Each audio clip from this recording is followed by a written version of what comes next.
Hi there, and welcome back to Cellar Notes. I'm your host, Matt Getch, and I am here with Dan Tullio, the Canadian Club Brand Ambassador. Thanks for being with us today, Dan. My pleasure, Matt. Thank you for having me. Appreciate you coming down. Why don't you tell us a little bit about yourself and what it is that you do as the Brand Ambassador?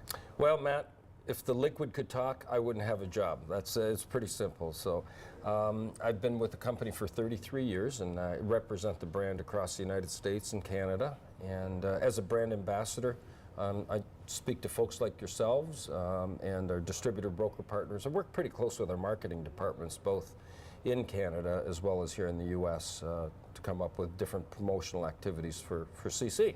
Do a lot of international travel? I do. I have some responsibility for Japan, South Korea, and Australia. So typically I'm there at least once a year.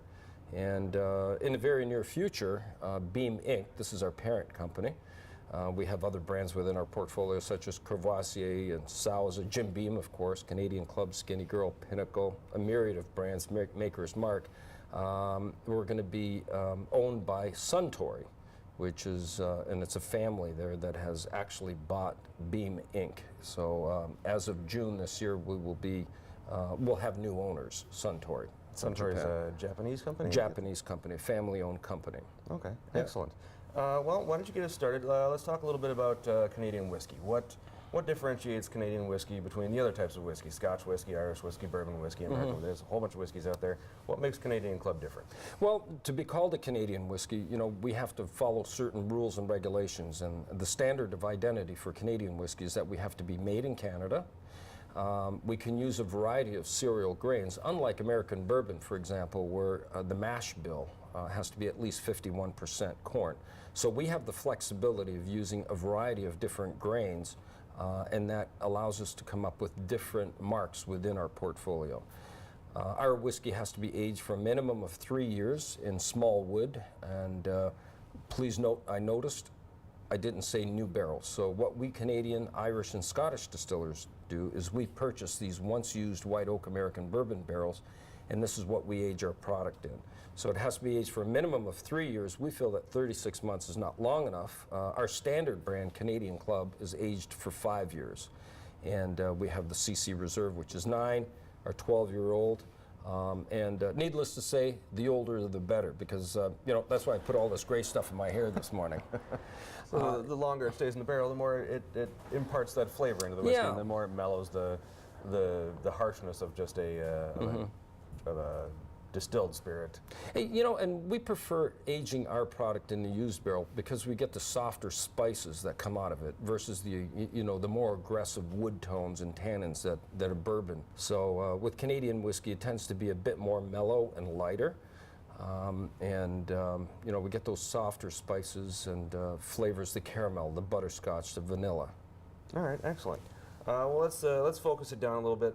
Let's talk a little bit more about Canadian Club, the brand we're talking about here today. Canadian Club, we've been around since 1858. Our founding father, Hiram Walker, he truly was a Yankee Doodle dandy. He was born on July 4th, 1816 in Boston.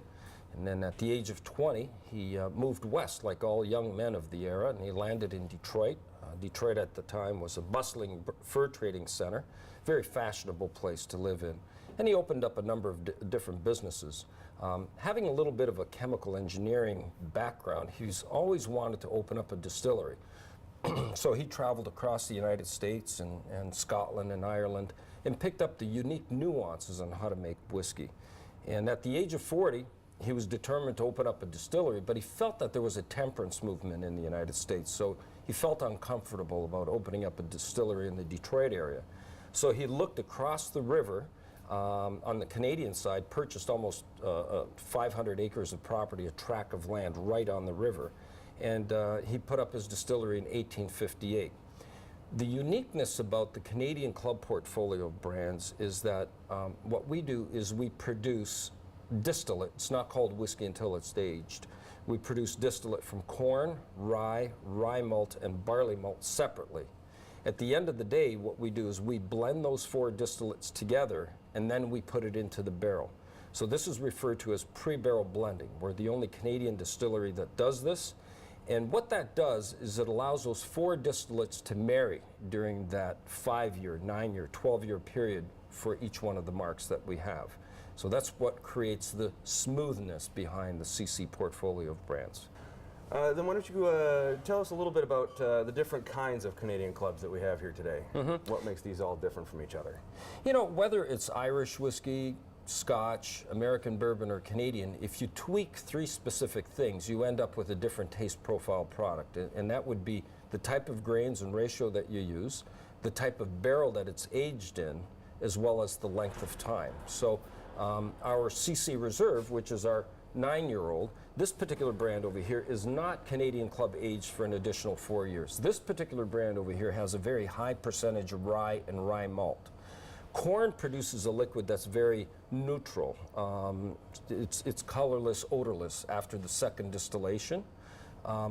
With rye, it produces a liquid that's very spicy and peppery. Okay, so this is a type of product that you would want to consider putting in. Let's say, for example, if you're making a Caesar, instead of putting vodka in there, consider putting in CC Reserve 9-year-old because of the high concentration of rye. It's spicy and peppery. It just amps up that Caesar. It's just phenomenal. Okay. What do we have here on the end? This right over here is our Canadian Club Sherry Cask. You know, I've worked on this brand. We launched it back in '93. And this is what I really like about our business is that, you know, we can stay within the standards of identity, but tweak some things so that we can come up with some of these craft whiskeys. This particular product here, Canadian Club Sherry Cask, it's basically 8-year-old Canadian Club. We age it for an additional 3 years, so grab 8-year-old Canadian Club at 144 proof. We bring in 27 barrels from Jerez, Spain, our sister company Harvey's, and these are those big pot belly barrels of 500 liters. Oh, okay. We put that 144 proof 8-year-old Canadian Club into these 27 barrels, and we let it sit there for a little time. Okay, I'd like to tell you 3-4 years, but that's not the truth. There's 6 of us at the distillery. Once it reaches this flavor profile, we then drain the 27 barrels, we bring it down to 81.6 proof, and we create this batch of about 17,000 barrels. And every batch tastes just a wee bit different. As and all crafts really should. Yeah, and all craft whiskeys are kind of, you know, neat, and people like learning a little bit more about them, and you know, and having something a little bit different in their liquor cabinet. Sure. And although mixable, that one could be considered a sipping whiskey? Yeah, I mean, you know, the way I enjoy this one here is in an elegant lowball glass, you know, with a 1-inch by 1-inch ice cube, so that the temperature of the liquid does, you know, go down to maybe about 60 Fahrenheit, but then again, the meltdown is very slow. You know, it's very different than if you would, let's say, jam up a glass with 25, 30 ice cubes. You know, within 10 minutes, it's all, you know, melted. So with that big ice cube in that nice, elegant lowball glass, you get a very slow meltdown. Sure, all right. I'm sure it would make an excellent Manhattan as well, yeah? Fantastic, yeah. For this particular brand over here, this is our Classic 12. It's part of our small batch series. We have a signature cocktail with this one. The liquid formulation over here is that it has a higher percentage of barley malt. Barley is the type of grain that helps to, as an enzyme, to break down the starches into sugar, but it also creates a liquid that's very smooth, velvety, and creamy. It's fantastic. We have a signature cocktail called the Millionaire's Manhattan. Lowball glass, fill it up with ice, 2 measures of Classic 12 by Canadian Club, and then instead of using a sweet vermouth, consider using a measure of Harvey's Bristol Cream Sherry. This is a fortified wine. The velvetiness of the sherry and the Classic 12 really do mingle well together. Garnish it with a couple of maraschino cherries, grab an orange rind, zest it over that glass. It's phenomenal. The Millionaire's Manhattan.